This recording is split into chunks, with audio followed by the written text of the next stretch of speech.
C'est ce samedi 6 juillet qu'a eu lieu la cérémonie de graduation des aumôniers et des forces de l'ordre. Qu'a choisi à cet effet l'immeuble Arambo qui a eu le privilège de recevoir un monde immense venu prendre part à cette cérémonie de haute importance.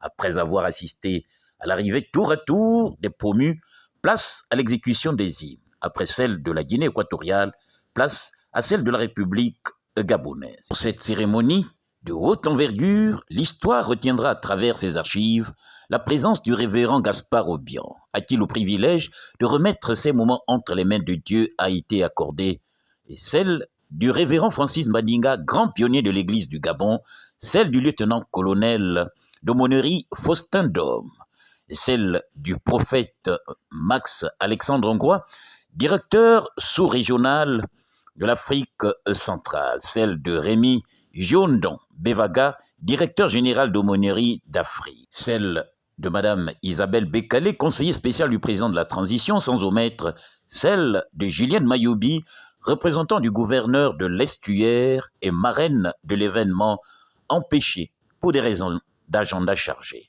À cette occasion, les objectifs de l'événement ont été présentés par le directeur sous-régional d'Afrique centrale, Max Alexandre Hongrois, fervent serviteur de l'Éternel et instrument dévoué qui exposa les missions assignées aux ouvriers du roi des rois. Cette cérémonie visait davantage à parachever, à couronner l'effort de bon nombre de citoyens gabonais qui, davantage, ont voulu, en dehors de leur foi chrétienne, mais servir Dieu autrement, au travers de l'aumônerie. L'aumônerie, Alliance, se veut davantage être un bras séculier de l'État gabonais. Ce bras séculier qui s'articule autour des actions dites sociales, des actions dites économiques, des actions dites de développement et des actions dites humanitaires.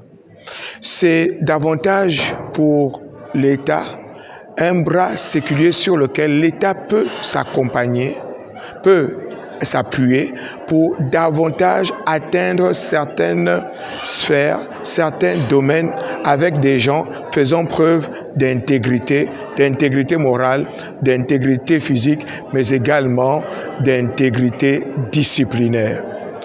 Vous avez pu assister à une panel importante d'individus qui ont décidé davantage de consacrer leur vie, leur temps au service non seulement de l'Église, mais davantage au service de la nation. La massification du peuple rassemblé est l'expression d'une adhésion à cet idéal, à savoir l'aumônerie, dont le but n'est point de chercher à être servi, mais au contraire de pouvoir servir. Et l'aumônier des aumôniers par excellence est la personne de Jésus-Christ. Et Jésus-Christ, par la parabole du bon samaritain, vient traduire ici la mission de l'aumônier. Voici la quintessence de ce qui a davantage suscité notre événement. Toutefois, nous voulons ici témoigner toute notre gratitude. Notre gratitude va d'abord à l'endroit du président de la République, chef de l'État, son Excellence Brice Clotaire, le général Brice Clotaire Oligui Nguema, qui a bien voulu apporter un cachet particulier par la présence de son conseiller spécial. Nous témoignons également toute notre gratitude à la marraine, en la personne du gouverneur de la province de l'Estuaire, en la personne de Marie-Françoise Dikumba, qui, davantage par sa représentante, est venue apporter une caution de crédibilité à cette formation. C'est dire au peuple gabonais, n'attendez plus de ce que le Gabon peut faire pour vous, mais interrogez-vous de savoir ce que vous pouvez faire pour le Gabon.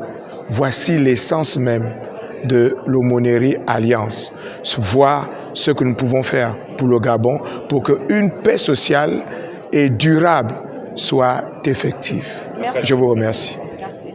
Une mission noble pour ces ouvriers qui auront le privilège de s'émouvoir dans ce vaste champ qu'est l'immense moisson où l'on compte peu d'ouvriers. C'est donc sur la base de la noblesse qu'incarne cette mission et qu'en les renvoyant à l'ouvrage, le révérend Gaspard Obian s'exprima en ces termes. Les besoins sont multiples. Jésus a dit, la moisson est grande, mais il y a peu d'ouvriers. Je voudrais saluer la formation multiple et multidimensionnelle des aumôniers dans notre pays. C'est vraiment une valeur ajoutée pour l'Église. Ensemble, nous marcherons sur les traces de notre Seigneur Jésus-Christ, qui allait de lieu en lieu, faisant du bien, guérissant les malades, promouvant la paix et la réconciliation entre les hommes.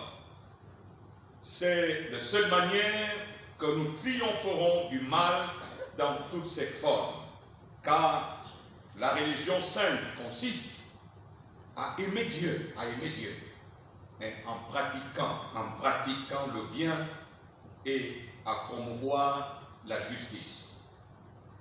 Chers aumôniers diplômés, c'est avec une immense joie et une profonde gratitude que je me tiens devant vous aujourd'hui pour célébrer la fin de votre formation et surtout le début de votre mission en tant qu'aumônier. Votre dévouement, votre compassion, je le disais tantôt, et votre foi inébranlable vous ont mené à ce jour mémorable où vous allez embrasser un rôle crucial au sein de nos communautés. En tant qu'aumônier, vous serez les porteurs d'amour,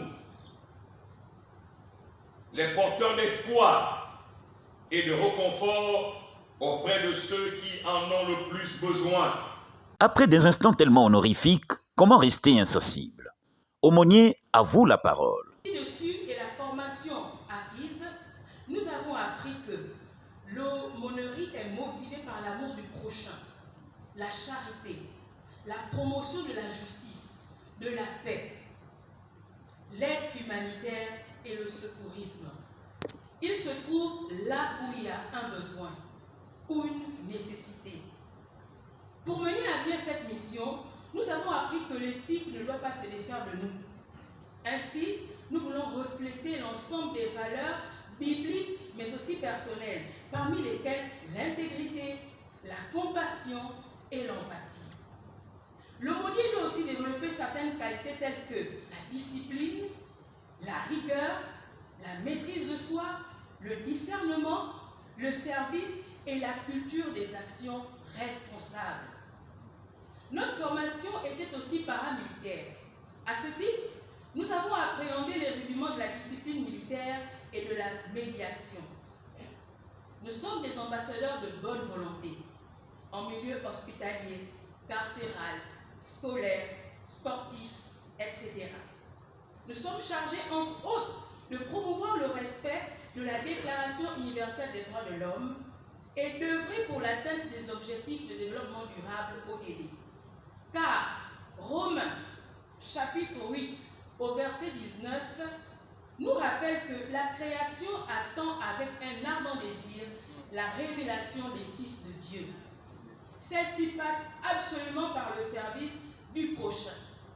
Il y a donc urgence. Mesdames et messieurs, il y a urgence.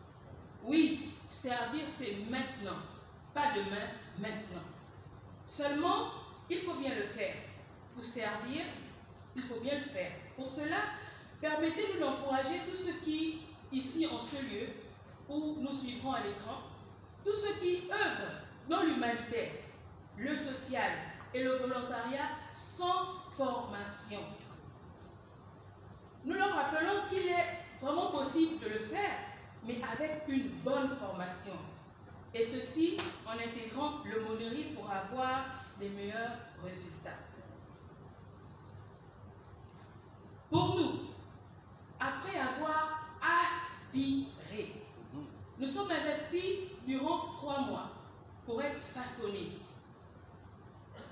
Sommes-nous désormais prêts pour le service? C'est une question qu'on s'est certainement posée et que vous posez peut-être dans l'Assemblée. À cette question, avec force, voulons-nous répondre. Pour le Seigneur, nous nous lèverons. Nous donnerons le meilleur de nous-mêmes, sans faiblir, sans relâche. Nous partirons aux quatre coins de la terre, aux quatre coins du pays, selon les besoins et les possibilités, pour mettre à contribution notre expertise au service du monde que nous voulons. Servir est notre passion.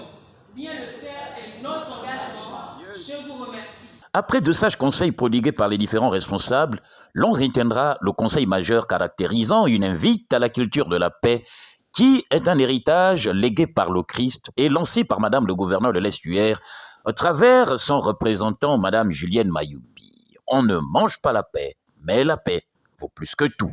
Fin de citation. À chacun de jouer sa partition.